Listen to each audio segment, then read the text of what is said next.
Good morning, everybody, and thank you very much for the invitation. It's indeed a moment where it's difficult to make. If it was difficult to do in 10 minutes to solve the European economy, it may also be difficult in 10 minutes to talk about from crisis to recovery. However, the title I've chosen for my intervention reveals, which is From Crisis to Recovery, the European Financial Sector in 2020, reveals rather the will to build on today's challenges rather than to feel constrained by them. And with that in mind, I will be making essentially 3 points. Point number 1 is on the current state of the financial markets in Europe. Point number 2 is the state of regulatory reforms. And point number 3 are the challenges ahead. And then I'll even attempt a conclusion that, as we know, is always a difficult exercise. To start with, the state of the financial sector in Europe.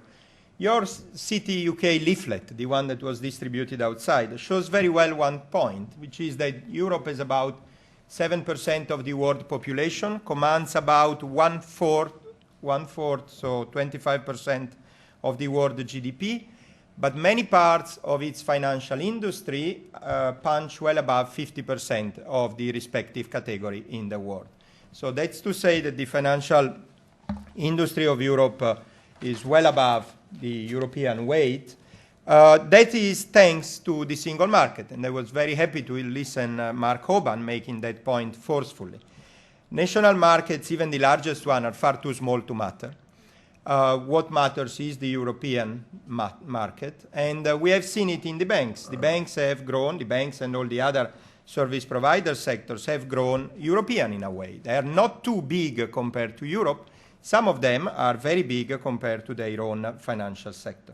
Incidentally, I had a couple of slides, but don't need to go through. But incidentally, I always like to show this slide.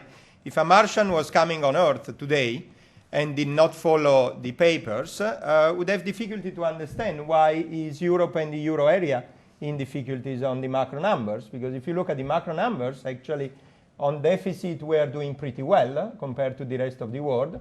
On debt, we may not be the best, but we are not so bad.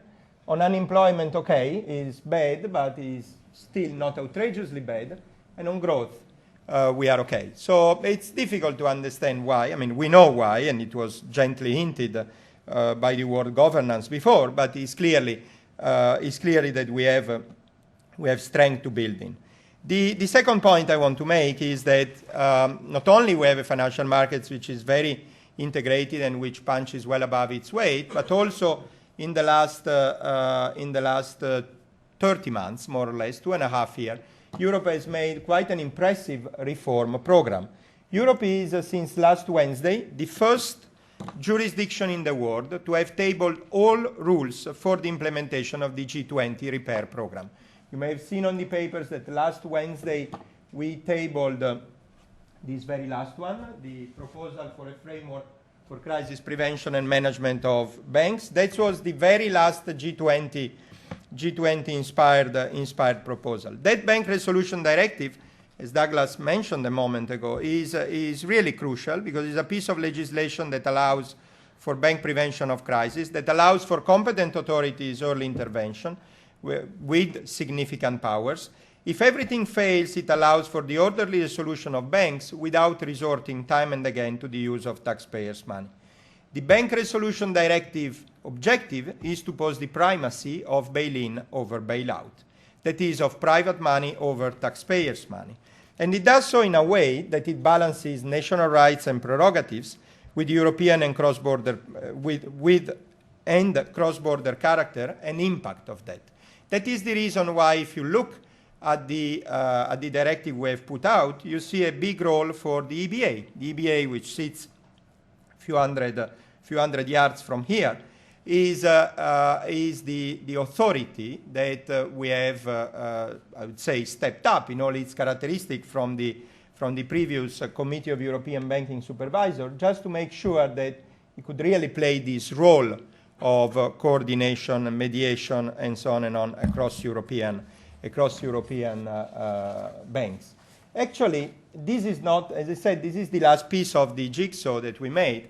But before doing that, we have done a number of many other regulatory initiatives, which we really think are those that pave the way for the financial sectors in 2020. In particular, I'd say we have done two major blocks. One block of putting coherent rules, and one block of coherent supervision. As for coherent rules, you know all very well that Europe is in the process of adopting the Basel III legislation. You know very well the state of the debates. We have had long debates. We have now a general approach in the Council. We have now a general approach in the Parliament. We see the finishing line in sight. Of course, we have done during that process two balancing acts.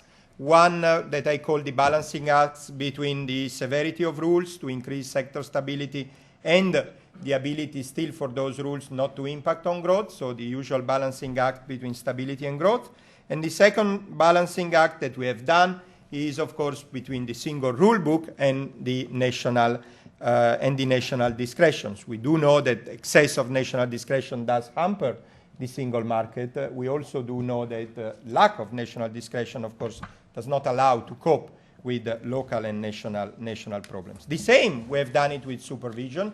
With supervision, as I said, we moved from having three committees, which were essentially only committees of national supervisors, to having authorities that can decide, that can coordinate, that can mediate, that can make regulatory standards, they can design preventative tools, that they can run stress tests, they can run recapitalization plan, and so on and on. And I think this is also a decisive quantum leap in the 2020 regulatory environment.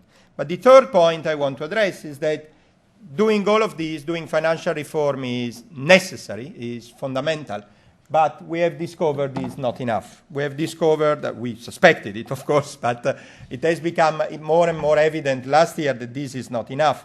The crisis that started as a private finance crisis in the US and then propagated to Europe and mutated once in Europe into a public finance crisis has made us to realize that actually we have a threefold challenge to address at the same time. We need to address bank fragility.